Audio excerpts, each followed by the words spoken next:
1. I live about 5 to 6 miles away from my hometown. My neighborhood is kinda secluded and houses are well spaced out. Well, one day me and my friend Zach were craving some adventure. The night before we had watched some abandoned house exploration videos on YouTube. Well, being that we are teenagers, we went to go find one the next day. We went up and down our home street. Zach lived about a mile away from me, so we would usually walk to each other's houses. So we knew the road sort of well. We were walking down the road and we started to see my bus stop. My bus stop is basically the beginning of an unfinished road. So we went up that road, and as we went further I started to feel anxious, like I knew something bad was going to happen. Zach said we were fine, and that I should stop being a wuss. So I pressed on in fear of Zach looking down upon me. As we went on, we reached the end of this road. It led to these 2 old pillars and a dirt road in the middle of them. So, being stupid teenagers, instead of walking back, we went up the trail. As we went further, we saw an old RV. It looked beat up and abandoned, and we got excited. We live in a town where nothing interesting or abnormal happens, so we thought this was as good as it was going to get. We walked closer to it, not minding all the trash and the stereotypical rusty-looking barrels hobos use for fires. As we approached the RV door, I told Zach to stop, and I suggested we turn back. Zach, being kind of a badass who does not run away from anything, said no, just come on, bro. Not wanting to disappoint my friend, yet again I ventured on. He slowly walked up the RV steps and opened the door. He walked in and I followed. When I got inside, a horrible smell filled my nose. The RV was trashed, and there was junk everywhere. About 10 seconds after being in the RV, we hear a loud bang come from the back room. As we turned in the direction of the sound, we saw a big, crazy-looking old guy. He was carrying a Bowie knife, and had this crazy-looking glare. I froze. I was scared for my life. What broke the silence is when Zach said, "Oh shit, dude, let's bounce." So we ran out of the RV, and as we were running, I swear I could hear footsteps from behind us like this dude was chasing us. I just ignored it and focused on running as fast as I could. As we got to my bus stop, I looked behind us and the guy was gone. I was scared for my life, so I told Zach, let's keep going. It took us 3 more minutes to run to my house. When we got there, we did not say anything to my parents. We were so shocked. When they asked why we were out of breath, I just said, we were racing. I had totally forgot about this thing until now. I feel paranoid every time I walk to my bus stop in the morning, like that guy is watching me. 2. A little backstory. It was a summer going into my senior year of high school, when I was 16, and my mom and I went down to Georgia to check out a college I was interested in. We stay at some hotel, and in our room we rented is where all this takes place. My mom was in her bed, and I have my own. Our beds are against a wall. My mom's bed is closest to the door. Now onwards with what happened. So we both go to bed, and I start having a nightmare. This one was a bad one, and I still remember the whole thing vividly. The nightmare actually takes place inside the hotel room we were staying in. It starts out. I'm laying on my mom's bed horizontally, looking up at the ceiling, with a girl right next to me, maybe a little younger than me, doing the same. She's wearing a white dress and has long black hair. I'm staring at what looks like those psychology oil paintings that you're supposed to guess what you see in them. They're on the ceiling, and slowly morphing shape.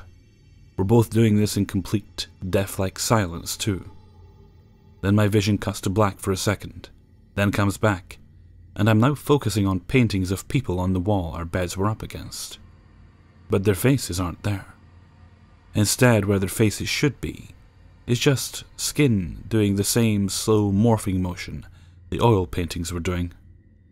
My vision suddenly cuts to black again, and when it comes back, I'm sitting crisscross applesauce facing the girl.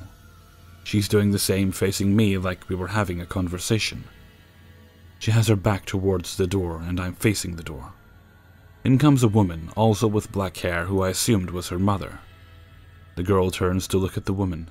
The woman turns to us, looks at the girl, puts her hand over her mouth, and gasps, then books it out the room. The girl turns back to look at me, and her face starts cycling between three horrific faces. The first one was normal, but she was looking at me with pure anger. The second was a completely glitched out face, like a character from an old PlayStation game's polygons were out of shape, and sticking out random places. The last and most horrifying was a smiling plastic face.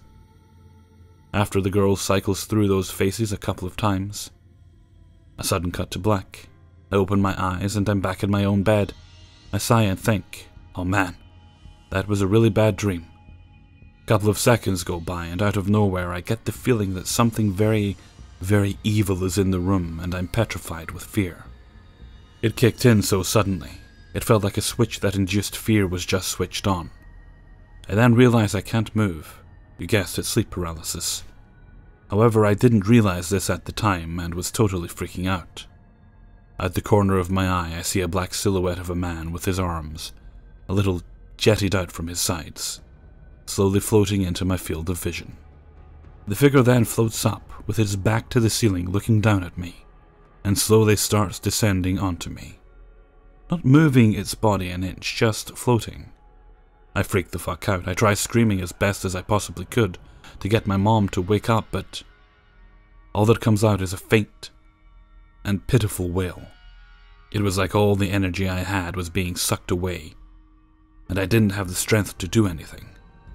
By this time, the thing is right up to my face, and at that point I remember being 50% scared out of my goddamn mind and 50% angry that I was going to die. Then all of a sudden a cut to black. I open my eyes and I'm awake for real. I woke up crying and shaking, looking all around me. I slapped myself to make sure I was awake. I always loved to listen to true scary stories on YouTube. I even did before this happened. And I remember thinking how cool it would be to just once experience sleep paralysis from all the stories people have from it. However, after I woke up from my experience, I remember telling myself that I wouldn't wish that kind of fear on anyone. There is no way to describe that level of fear. You just have to experience it yourself. 3. I can see things most people can't. Dead people, spirits, and things people might call demons. Sometimes I see nice things too, but those are very rare.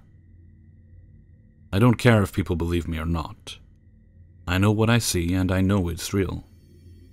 I don't tell people I don't trust as I don't want anyone to think I'm crazy. I imagine most people with any kind of gift like this try to keep it secret. This all started when I was a kid, and it sucked back then. I was terrified and could do nothing about it. I thought it was a curse. I later found out that this runs in my family on my mother's side. Most of my family members who had this ability suppress it until it goes away. For some reason I didn't do that. I kept my ability and now see it as a gift. Now I've learned to use this gift to protect myself. I'm now 30. Seeing these spirits lets me know a little something about the nature of the people or places I might have around me. In high school, I fell in with a crowd of friends who were really toxic. I'd suffered a life of physical and mental abuse at the hands of my parents, so I tended to cling to anyone who treated me like they liked me out of desperation to have positive emotional support. I had 4 friends in total. 2 were guys and they acted like they didn't like each other half the time. I'll call them G and C. The other 2 were a lesbian couple who seemed pretty happy at the time. I'll call them A and T. A was actually pretty cool. It was the other 3 who turned out to be shitty. But that's a different story. A good example of one of the worst things I've seen would be when we were all at C's house. We were all in C's room. C, G, and I were watching Kill Bill while A and T made out, and we all tried to ignore them. I was sitting closest to the door that led to the hallway. The hallway ran from C's mother's room, past C's room, and straight into the kitchen. Something felt wrong about the place. This was the first time I'd been there, so I just chalked it up to me being in a new environment and my anxiety acting up. I focused on the movie, but the feeling got worse. I saw something out of my peripheral vision. I turned to see a bald, skinny humanoid figure with dead legs, pulling itself down the hallway with its arms. It had no face, and it looked like it had been scorched black. At the time I was 17. I'd had my gift for a good 6 years. This wasn't scary to me, but it was still disturbing. The thing turned its head up to look with non-existent eyes at the lot of us in C's room. Then it turned back toward the kitchen and continued to pull itself down the hallway. I couldn't stop staring at the hallway. G knew I could see things and asked what was wrong. I asked if anything messed up had happened in this house. C had a vague idea that I had some hint of a psychic ability, but he didn't know what it was. C said yes. There had been an old woman who had lived here before he and his mother had moved in. She was wheelchair-bound and had been in bed when a faulty wire had started a fire in her room. That room was now C's mother's room. The woman had been found dead in the kitchen. She'd crawled there in an attempt to escape her burning house. I found the story very sad and hoped that had just been an echo and not the actual spirit of the old lady. I hope her spirit knows peace now. 4. When I was younger, around my birthday, I believe I was turning 14, my cousin, along with my sister, 2 friends, and I, decided to camp out in our backyard, in a tent, to beat the summer heat. After settling in, we talked for a bit till something started to run along the top of the roof of the tent, then running into it. I began to freak, sensing something was wrong, while everyone laughed it off, believing it was my dad pulling a prank on us, till the animal ran into the tent on the inside. Being a 2-part tent, we unzipped the second part, to find the front still fully zipped, and no such animal. You may be thinking it was my dad being quiet or a cat, but this creature was much bigger, quicker, and could open doors, and to my dismay, when we all began to panic and knocked on the door of my house, my dad stood there with my mother sleepy-eyed and had just woken up. Another time, over the course of a few years and is ongoing to this day, is when I moved into my new house. 3 years ago, when I was 17, I moved into a house I had only seen in pictures and didn't even know what my room looked like. The first few nights I had the dream of a creature crawling out of the manhole in the hallway outside my room and standing at my door when I left the door open and didn't even notice the manhole the first time until I had that dream. I had to continuously shut my door at night due to the dream beginning to make me feel insecure, and wouldn't you know, the dream stopped. However, a looming feeling of heaviness and dread stayed with me, and I became very depressed. I had been struggling with depression, but this was new. A few years later, I'm 19 and still struggle with the looming feeling. But we had to get new carpets in the rooms, and this presented old memories of leaving my door open. The first night my door was off, I placed a frame to act as a door for the meantime, yet had the very same dream of a figure in the doorway. The next few nights, however, the figure changed and presented itself in a new form, squinting above the frame with unblinking eyes and a wide smile. This went on for weeks and was making sleeping uneasy, but thankfully, my doctor prescribed me with sleeping medication, and I went on holiday to house-sit my aunt's for a while. The whole time I was at my aunt's, there was no looming feeling, and I was becoming a much healthier, stable person, till I came back home, where the feeling flooded back compared to the first time, where it slowly grew. I didn't have my door placed back on either till recently, where I'm now 20, but haven't had the dream since. But I'm still overwhelmed by the feeling of dread from time to time, and I'm looking at moving out to hopefully get away from it. I have only told one person in my family who has had similar experiences, but thankfully nicer ones with passed-on relatives. I just hope that as soon as I move, the feeling of dread doesn't follow. 5. Please note, this is a violent attack story. This happened a couple of years ago, and just so you know, I'm a girl. After getting my first house, and since I was living alone and working from home fixing computers and other electrical crap, I had lots of spare time, so brought my dog from my dad's house to come live with me, now I was fully moved in. My dog is only about standard size and not massive, but he is a purebred and Kennel Club registered. He is beautiful, and I won't say what breed, but it's clear just by looking at him he is no mutt, and I've had many people stop me and ask about him since he's such a pretty boy. However, he may look cute, but he is very well built for his size and is protective of me, which when living in a really shitty area can come in really handy.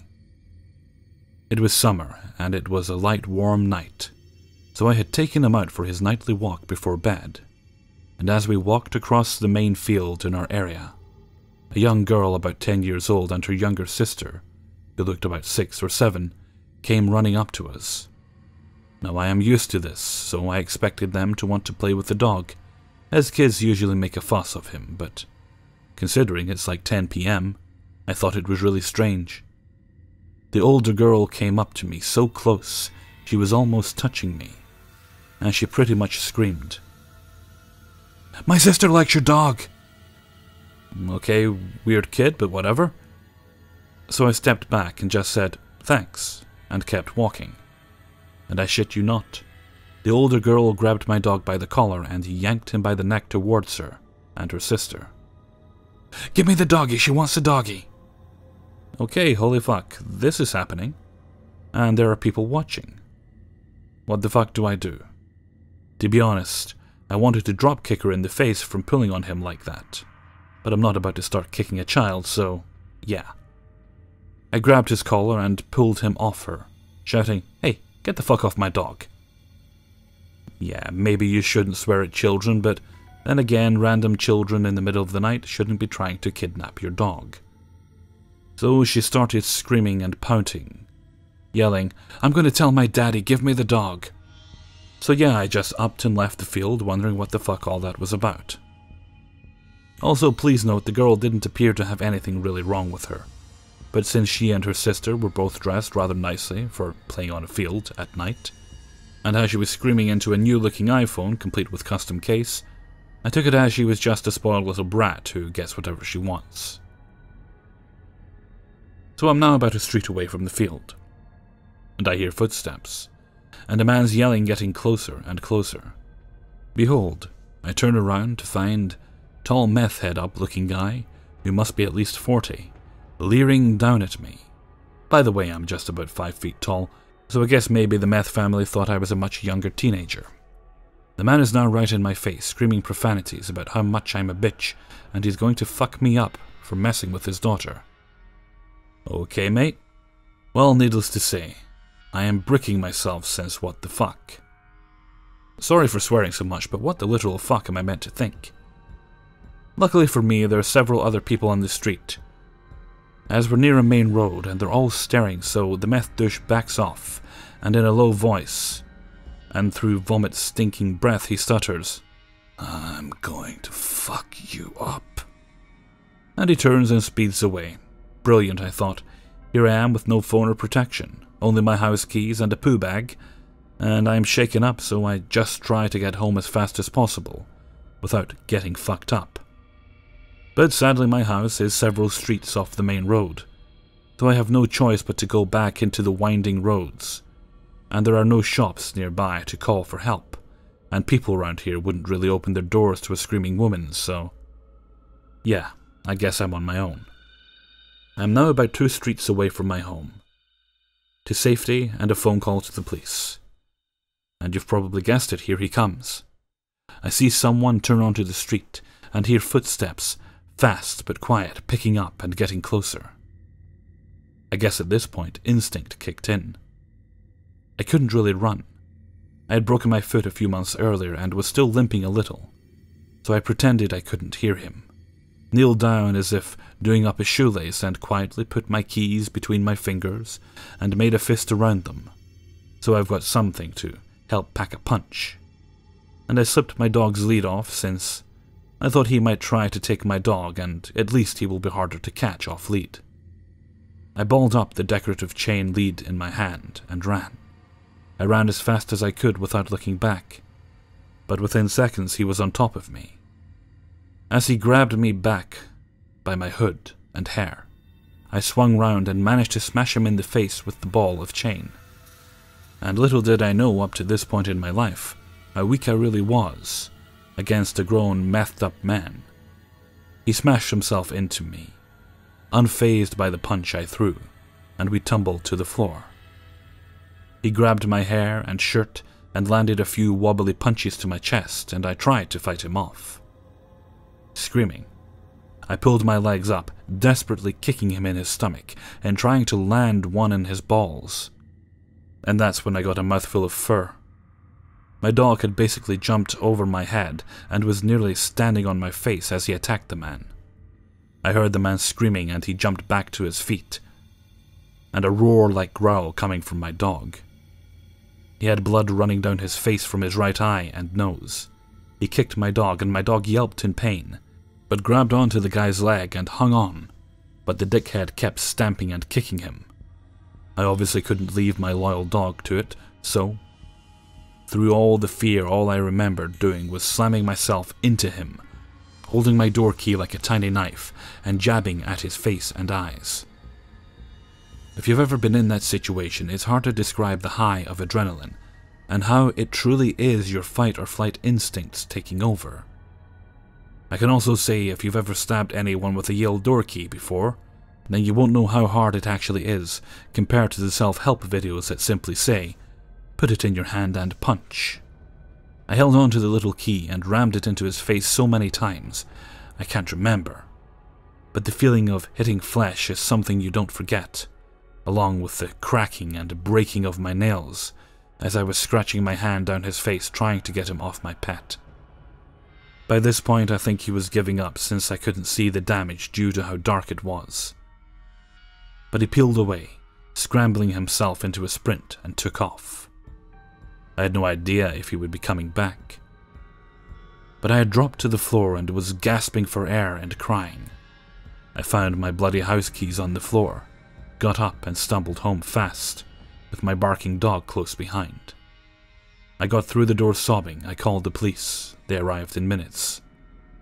But what I didn't know was the punches to my chest hadn't been punches. He had been trying to stab me.